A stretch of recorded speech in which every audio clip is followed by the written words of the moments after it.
আসসালামু আলাইকুম।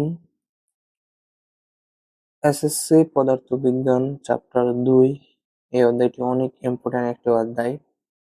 এই অধ্যায় থেকে প্রতি বছরই একটি সৃজনশীল আসে এবং এই অধ্যায়টি দিয়ে আমরা এই অধ্যায়ের মধ্যে যে সূত্রগুলো আমরা শিখি, পরবর্তীতে এইচএসসি কিংবা আরো অনেক অধ্যায়ে এই সূত্রগুলো আমাদের কাজে লাগে, যা বলার বাহিরে না। তো এই অধ্যায়টা আমি তোমাদেরকে যেভাবে শিখাবো এবং শেখানোর পরে এই অধ্যায়ের গুরুত্বপূর্ণ জ্ঞানমূলক, অনুধাবনমূলক এবং ম্যাথগুলো করিয়ে দিব। এই ম্যাথগুলো করলে আশা করা যায় যে তোমরা টেস্ট পেপারে যে কোনো ম্যাথ পারবে, যে কোনো ম্যাথ, যে কোনো ধরনের ম্যাথ, এবং চেষ্টা করবে যে ক্লাস করার সাথে সাথে নোট করে ফেলতে, কারণ নিজের নোটের কোনো বিকল্প নেই। তোমরা কি করবে? ক্লাস করবে এবং সাথে সাথে নোট করে ফেলবে। তো চলো শুরু করা যাক। তো আজকের আমরা যে অধ্যায়টি নিয়ে আলোচনা করছি সেই অধ্যায়টির নাম হচ্ছে গিয়ে গতি।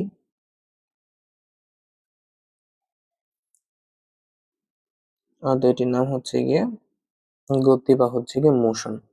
তো এই মোশন বা গতি হচ্ছে গিয়ে আজকের যে হচ্ছে ক্লাস নাম্বার ১।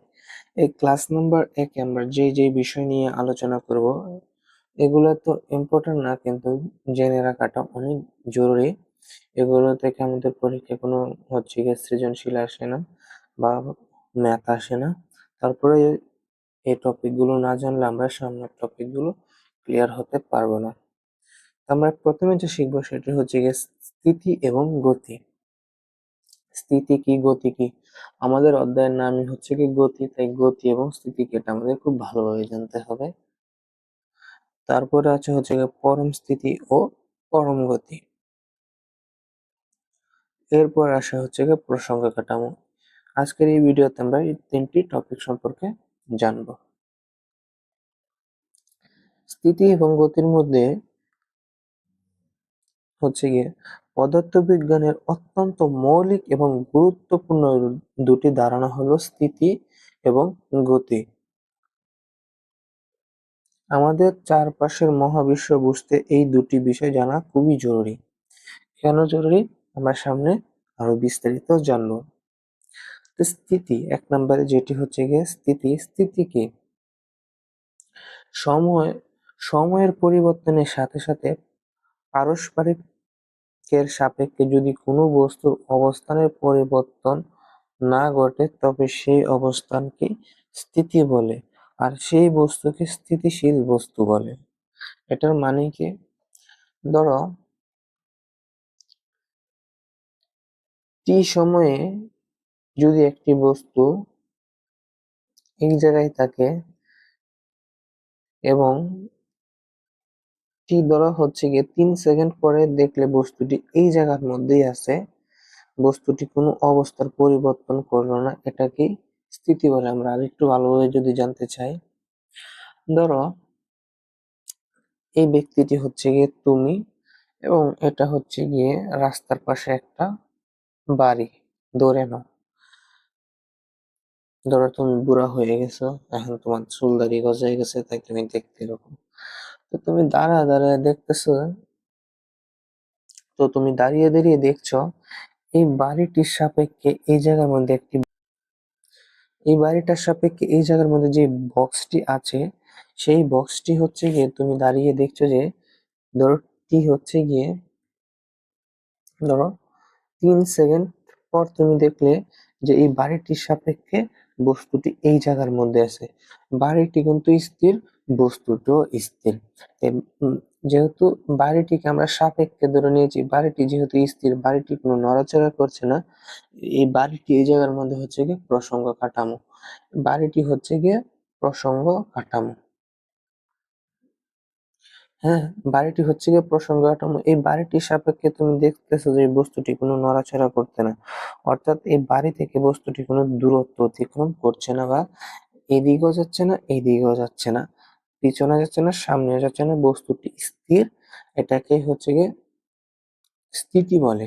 আর বাড়িটির সাপেক্ষে যেহেতু আমরা বস্তুটির অবস্থান অবস্থান দেখতেছি যে বস্তুটি কোনো অবস্থার পরিবর্তন করছে না, তার মানে এই বাড়িটি হচ্ছে গিয়ে বস্তুটির প্রসঙ্গ কাঠামো। এখন যদি আমরা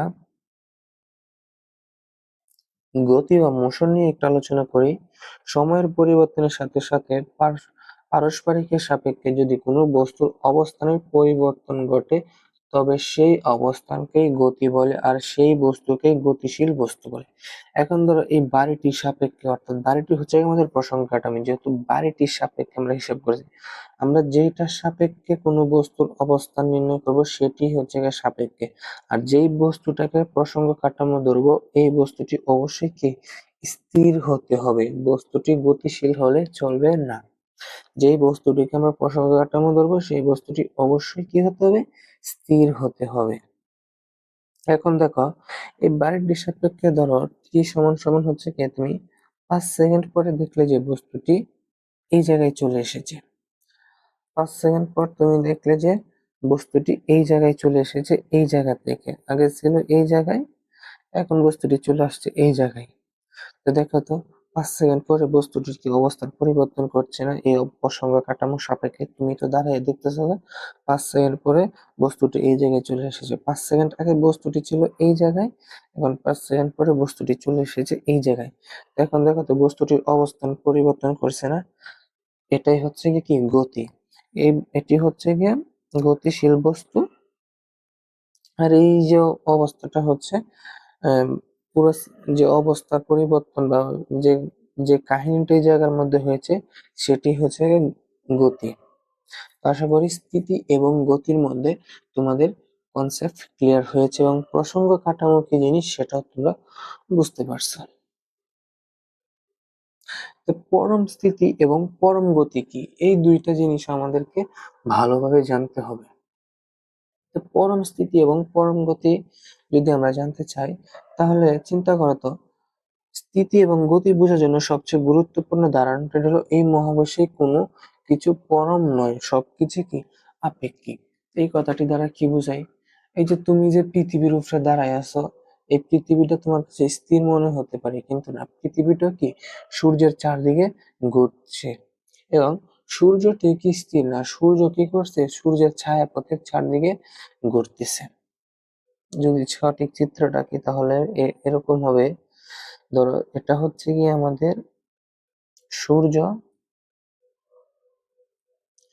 এটা হচ্ছে কি আমাদের পৃথিবী, এইটা হচ্ছে কি আমাদের, এইটা হচ্ছে কি আমাদের ছায়াপথ। হুম, সূর্যের চারপাশে যেমন পৃথিবী ঘুরতেছে, ছায়াপথের চারপাশেও কি সূর্যটা ঘুরতেছে। যদিও চিত্রটা ভালো হয় না কিন্তু চিত্রটা হচ্ছে কি আমি দেখো ভিডিওর এক পাশে দিয়ে রেখেছি। এখন যদি আমাদের পৃথিবীটা স্থির থাকতো তাহলে এটা এটা হতো পরম পরম স্থির, কিন্তু যেহেতু আমাদের পৃথিবী স্থির নাই তাই এটা হচ্ছে গিয়ে আপেক্ষিক। দেখো পরম স্থির, প্রকৃতপক্ষে এই মহাবিশ্বে সম্পূর্ণ স্থির বা পরম স্থির কোনো প্রসঙ্গ বস্তু পাওয়া যায় না। মহাবিশ্বের কোনো বস্তু যদি প্রকৃতপক্ষে স্থির থাকতো তবে তার সাপেক্ষে যদি কোনো বস্তু স্থির থাকতো তবে তাকে পরম স্থির বলা হতো, কিন্তু যেহেতু মহাবিশ্বে এমন কোনো সম্পূর্ণ স্থির বস্তু নেই তাই পরম স্থির বলা কোনো বলতে কিছু নয়, আমরা যা দেখি সবই আপেক্ষিক। এখন হচ্ছে কেন পরম স্থির পাওয়া যায় না। দেখো আমরা যে একটা বিল্ডিং কে আমরা হচ্ছে গিয়ে একটা বাড়িকে আমরা হচ্ছে গিয়ে প্রসঙ্গ কাঠামো ধরেছিলাম আগের স্লাইডে আমরা একটি বাড়িকে প্রসঙ্গ কাঠামো ধরেছিলাম, যেটির সাপেক্ষে একটি বক্স ছিল আমাদের, যেটিকে আমরা স্থির না গতিশীল সেটির তুলনা করতেছিলাম। দেখো আমাদের সাধারণ দৃষ্টিতে দেখা যায় বাড়িটি সম্পূর্ণ স্থির, কিন্তু বাড়িটি কি আসলে সম্পূর্ণ স্থির? না, বাড়িটি সম্পূর্ণ স্থির না। বাড়িটা কিন্তু পৃথিবীর সাথে সাথে কি সূর্যের চারপাশে কি ঘুরতেছে না? ঘুরতেছে। আবার সূর্যটাকে আমরা জানি সূর্যের ছায়াপথ দিয়ে ঘুরতেছে, তাই কি সম্পূর্ণ স্থির না, এটি কি আপেক্ষিক স্থির। যদি পৃথিবী না ঘুরতো তাহলে এটা হতো আমাদের পরম স্থির। যেহেতু পৃথিবী ঘুরছে এবং সূর্য ঘুরতেছে, তাই এটা হবে আপেক্ষিক স্থির। ঠিক এরকম ভাবে আমরা গতিশীল বস্তুর ক্ষেত্রেও বলতে পারি যে পরম গতি। কোনো পরম স্থির বস্তুর সাপেক্ষে কোনো গতিশীল বস্তুর গতিকে পরম গতি বলা হয়। যেহেতু মহাবিশ্বের পরম স্থির কোনো প্রসঙ্গ পাওয়া যায় না, তাই কোনো বস্তুর গতি পরম হতে পারে না। এই মহাবিশ্বের সকল গতি আপেক্ষিক গতি। অর্থাৎ আমরা আবার বুঝতে পারতেছি যে আমরা যেটাকে প্রসঙ্গ কাঠামো ধরবো সেটি অবশ্যই স্থির হতে হবে, কিন্তু এই প্রসঙ্গ কাঠামো তো কি পরম স্থির না। পরম স্থির হতো যদি পৃথিবীটা স্থির থাকতো। তার পরম স্থির সাপেক্ষে যদি আমাদের বস্তুটি গতিশীল থাকতো তাহলে আমরা বলতাম গতিশীল, পরম গতিশীল। কিন্তু যেহেতু আমাদের পৃথিবী স্থির না, তাই আমরা বলতে পারি যেটি আপেক্ষিক স্থির। পৃথিবী গতিশীল হওয়ার কারণে আমাদের যে প্রসঙ্গ কাঠামো সেটাও গতিশীল হচ্ছে, যার জন্য আমাকে কি বলতে হচ্ছে যে আপেক্ষিক গতিশীল। আশা করি পরম স্থিতি এবং পরম গতির মধ্যে তোমাদের কনসেপ্টটা ক্লিয়ার হয়ে গেছে। তারপরে যদি বুঝতে অসুবিধা হয় অবশ্যই কমেন্ট বক্সে জানাবে, আমি আরো ভালো করে বোঝানোর চেষ্টা করব। তো আজকের মতো ভিডিও এতটুকুই। এই যে আজকে যে টপিক গুলো পড়ালাম এগুলোর উপর কোনো ইম্পর্টেন্ট জ্ঞানমূলক অনুধাবনমূলক প্রশ্ন নেই, যার জন্য আমি দিলাম না। পরবর্তীতে যে টপিক গুলো পড়াবো সেই টপিকের উপর অবশ্যই জ্ঞানমূলক অনুধাবনমূলক প্রশ্ন দিব, এবং ওই টপিকের উপরে যদি কোনো ম্যাথ থাকে সেই ম্যাথও আমি তোমাদেরকে করে দিব। আমি এরকম ভাবে পড়াবো যাতে একটি টপিক কমপ্লিট হওয়ার পরে ওই টপিকের জ্ঞানমূলক অনুধাবনমূলক এবং ম্যাথ দুটোই যাতে ক্লিয়ার হয়ে যায়, যাতে তোমরা টেস্ট পেপার গুলো ওই টপিকের উপর যত ম্যাথ আছে সব তোমরা করতে পারো। একটা অধ্যায়ের উপরে যত ভালো করা সম্ভব আমি সম্পূর্ণ দিয়ে চেষ্টা করবো তোমাদের জন্য করার। আর তোমরা শুধু একটাই কাজ করবা, ভিডিওতে অবশ্যই লাইক করবা, কমেন্ট করবা এবং চ্যানেলটি সাবস্ক্রাইব করবা এবং আমার জন্য দোয়া করবা। তো সবাই ভালো থাকবে। আল্লাহ হাফেজ।